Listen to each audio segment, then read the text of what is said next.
vie, la proposition du sénateur Emmer suscite un rejet catégorique chez les sénateurs des autres partis démocratiques francophones. Ils ne la voteront jamais, disent-ils.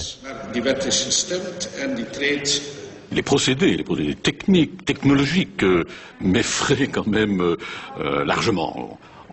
On met des puces aux animaux, on bague des oiseaux. Il nous propose quelque chose qui franchit la barrière du corps de quelqu'un et qui développe les petites technologies ou miniatures à l'intérieur de l'organisme de quelqu'un. Je pense que là, c'est trop. Bon, écoutez, c'est contraire à l'éthique. Et à l'éthique médicale pour commencer. J'ai l'habitude par rapport à cela d'employer des langages modérés, mais je considère que c'est une vraie dérive. Le respect de l'intégrité physique est l'une des valeurs fondamentales défendues par la Ligue des droits de l'homme. Elle s'inquiète du développement de ces technologies implantables et se demande où cela peut vraiment mener. On commence par certaines catégories de population, les délinquants sexuels qui seront dangereux, ceux qui sortent en boîte comme je vous l'indiquais en Espagne, les mères qui seraient inquiètes pour leurs enfants, qui partent au scout en disant vont peut-être se faire enlever ou autre. On est dans une dynamique où aujourd'hui on entrouvre des possibilités et on ne sait pas jusqu'où on pourra aller à un moment ou à un autre. Et qui a intérêt à entrouvrir ces possibilités ? D'abord, effectivement, il y a la facilité qui découle de ces moyens technologiques, mais une facilité qui peut être trompeuse parce qu'on ne se rend pas compte des dérives. Il y a tous ceux qui ont la volonté de pouvoir effectivement contrôler tel ou tel corps social, et on sait qu'on est quand même dans une dynamique de contrôle social avec ces gouvernements successifs depuis maintenant une bonne dizaine d'années. Et puis évidemment tous ceux qui sont derrière des marchés juteux et qui ont intérêt à quelque part écouler leurs marchandises.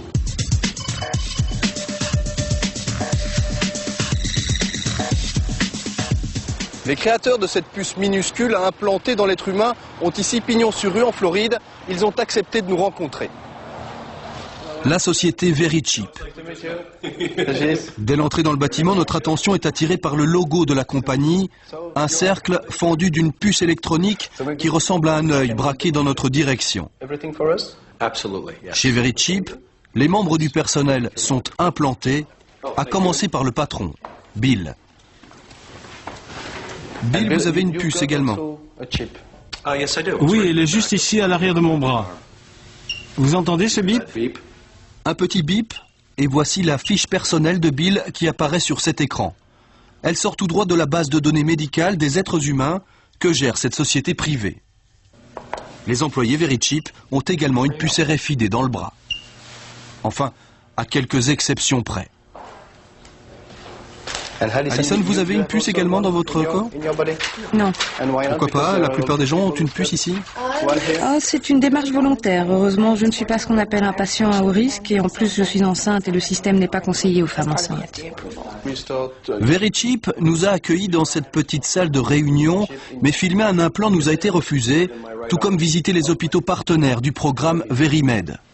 Pour seules images, cette poignée de puces désactivée et des réponses prudentes à nos questions, notamment sur le prix d'une petite puce telle que celle-là, on la sait peu onéreuse aux alentours d'1 euro, mais Verichip ne semble pas vraiment bon marché.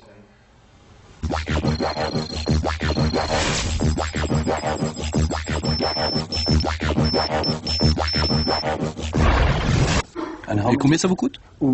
Ça, c'est une information privée, je ne peux pas vous répondre. Et pour avoir une échelle, c'est autour de combien? 10 $, 1 $? Eh bien, c'est moins que 150 $, ce qui est le prix que nous facturons, et c'est plus que zéro, car comme vous voyez, la puce renferme des éléments manufacturés et technologiques. Donc, je pense que c'est tout ce que je vous dirai à ce propos. La société Verichip a multiplié par 60 son chiffre d'affaires depuis sa création il y a 5 ans. Le business de la puce implantée est florissant sans conteste et dire qu'il ne s'applique pour l'instant, officiellement en tout cas, qu'au domaine médical. D'ailleurs, Bill reste tout aussi évasif quand on lui demande quels autres secteurs pourraient être intéressés par l'implantation sous la peau d'un numéro d'identification unique pour chaque individu. La puce contient un numéro à 16 chiffres, c'est tout. Donc cela peut être utilisé pour d'autres applications dont l'accès nécessite un numéro à 16 chiffres. Par exemple? Par exemple, bien je pense que c'est dans tous les domaines. Tous les domaines pour lesquels vous avez besoin d'un numéro ou d'un nom pour accéder à une base de données. Mais ça, c'est pour le futur. Tous les secteurs de la vie, cela veut dire concrètement qu'une base de données géante, une matrice informatique, pourrait bien renfermer les données médicales des personnes implantées, mais aussi, pourquoi pas, leurs dossiers judiciaires ou fiscaux, leurs affinités politiques et syndicales, leurs orientations religieuses ou philosophiques, leurs préférences sexuelles. On l'a bien compris, les producteurs de technologies RFID ont tout intérêt à conquérir les marchés internationaux.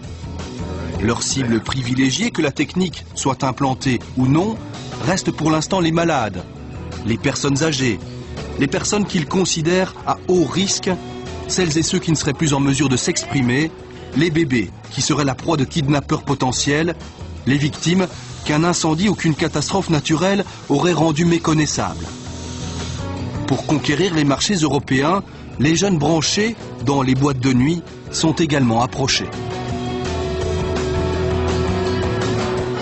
Dans 10 ans, quand un bébé viendra au monde, on lui implantera une puce et vous aurez toutes ces données sur la puce. Donc, si vous perdez votre bébé ou que quelqu'un le trouve, il va à l'hôpital, ils pourront scanner le bébé et obtenir tous les détails sur lui.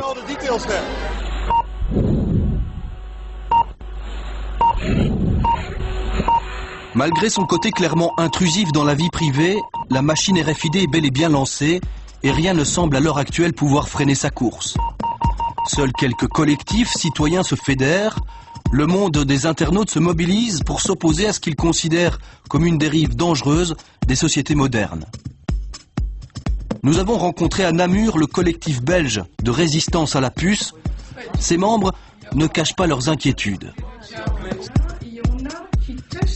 Tout le monde est susceptible d'être contrôlé dans ses allées et venues en permanence. Ça, c'est quand même une société type Orwell, quoi, hein, que dénonçait Orwell il y a 50 ans. Big Brother. Exactement. C'est un ensemble de données finalement qui seront concentrées sur une petite puce, lisible à distance par des systèmes que démocratiquement on n'a pas encore dit comment on va maîtriser. Et chose extraordinaire, c'est